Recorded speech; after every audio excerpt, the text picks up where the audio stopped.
नमस्कार। आइए आज चलते हैं एक बहुत ही प्राचीन कथा की गहराइयों में, जहां पूरे ब्रह्मांड का संतुलन दांव पर लगा है।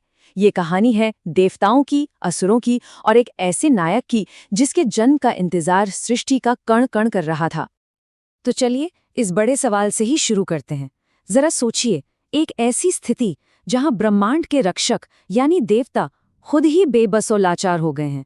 ये एक बहुत बड़े एक कॉस्मिक संकट की घड़ी है। तो इस सवाल का जवाब हमें कहाँ मिलता है?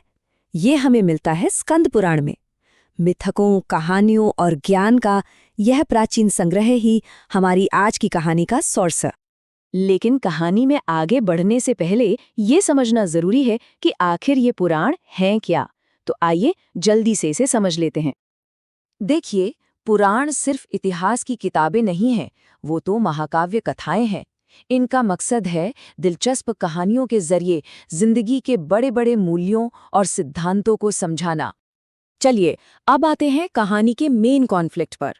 ब्रह्मांड के सामने एक ऐसा खतरा खड़ा था जो लगभग आप कह सकते हैं अनबीटेबल था। असुर, तारकासुर। और उसकी इस अजेय शक्ति का राज क्या था? उसे मिला एक वरदान। उसे ये वरदान मिला था कि उसकी मौत सिर्फ और सिर्फ भगवान शिव के पुत्र के हाथों ही हो सकती है। बस यही एक शर्त थी और यही उसे लगभग अमर बना रही थी। और इसी वरदान के दम पर तारकासुर ने देवलोक पर यानी स्वर्ग पर कब्जा कर लिया। सारे देवता हार चुके थे, बेबस थे और उन्हें जल्द से जल्द एक नायक की जरूरत थी। लेकिन देवताओं के लिए उम्मीद की एक किरण अभी भी बाकी थी, एक भविष्यवाणी। पर ये उम्मीद अपने साथ एक नई और शायद सबसे बड़ी चुनौती लेकर आई। भविष्यवाणी एकदम साफ थी। तारकासुर को हराने और ब्रह्मांड में फिर से संतुलन लाने का सिर्फ एक ही रास्ता था, भगवान शिव का पुत्र। और यहीं पर कहानी में सबसे बड़ा ट्विस्ट था। एक तरफ ब्रह्मांड को एक महान योद्धा चाहिए था, दूसरी तरफ जिनकी संतान वो योद्धा हो सकती थी, यानी भगवान शिव, वो तो एक तपस्वी थे, गहरी समाधि में लीन थे और उन्हें दुनिया के मामलों में कोई दिलचस्पी ही नहीं थी। तो इस प्रॉब्लम का हल कहाँ से निकला?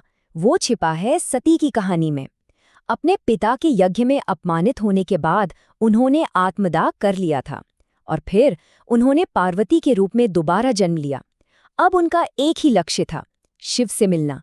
एक ऐसा लक्ष्य जो अब पूरे ब्रह्मांड के भाग्य से जुड़ चुका था। और बस यहीं से शुरू होती है वो महाकाव्य कथा जो इस ब्रह्मांडीय संकट को सुलझाने की चाबी है, शिव और पार्वती के मिलन की कथा। पार्वती ने अपने इस लक्ष्य को हासिल करने के लिए तपस्या का रास्ता चुना। तपस्या का मतलब है कठोर आत्म अनुशासन और गहरा ध्यान, जिसका मकसद आध्यात्मिक शक्ति को पाना होता है। इस स्लाइड में जो बात है वो बहुत दिलचस्प है। दो शक्तिशाली ऊर्जाओं का चित्रण। एक तरफ शिव हैं अपनी गहरी समाधि में और दूसरी तरफ पार्वती हैं अपनी अटूट तपस्या में। ये दो महान शक्तियों के मिलन की तैयारी थी। और पार्वती की तपस्या कोई मामूली बात नहीं थी। उन्होंने एक तपस्वी का कठोर जीवन अपनाया, चाहे चिलचिलाती धूप हो या कड़कड़ाती ठंड, वो ध्यान में मग्न रहीं। और उनकी इसी अटूट भक्ति और दृढ़ संकल्प ने आखिरकार भगवान शिव का ध्यान खींचा और उनकी समाधि को तोड़ दिया। तो ये समझना जरूरी है कि उनका विवाह सिर्फ दो लोगों का मिलन नहीं था, ये एक कॉस्मिक घटना थी। ये वो पल था जिसने ब्रह्मांड के संतुलन को फिर से बहाल करने की प्रक्रिया शुरू कर दी। इस दिव्य मिलन के साथ ही अब हम कहानी के क्लाइमैक्स की ओर बढ़ते हैं, जहां उस भविष्यवाणी को आखिरकार पूरा होना था। और इसी मिलन से जन्म हुआ उस नायक का जिसका सबको इंतजार था, कार्तिकेय, शिव और पार्वती के पुत्र, जो भविष्यवाणी के अनुसार देवताओं के सेनापति बनने के लिए ही जन्मे थे। इसके साथ ही महासंग्राम का मंच पूरी तरह से तैयार हो गया।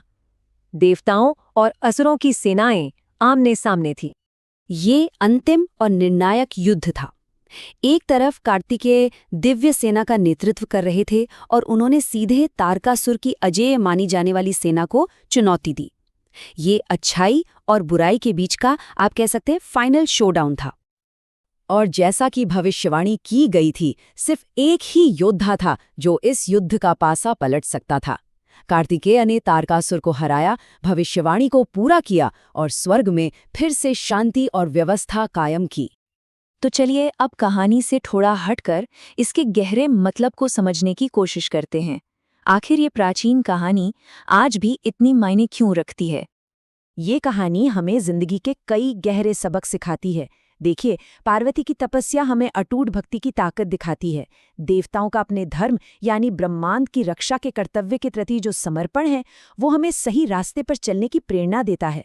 ये कहानी हमें सिखाती है कि पक्के इरादे से किसी भी मुश्किल को पार किया जा सकता है, और सबसे बढ़कर ये उस शाश्वत सच को सामने रखती है कि अंत में जीत हमेशा अच्छाई की ही होती है। तो ये थी स्कंद पुराण की एक झलक। ये सिर्फ एक कहानी नहीं, बल्कि मूल्यों और सिद्धांतों का एक आईना है। और ये हमें सोचने पर मजबूर करती है कि अगर प्राचीन कथाएं हमें जीवन जीने का तरीका सिखाती हैं, तो आज के दौर में हम कौन सी कहानियां कह और सुन रहे हैं? हमारी आज की कहानियों के नायक कौन हैं और वो हमें क्या सिखा रहे हैं?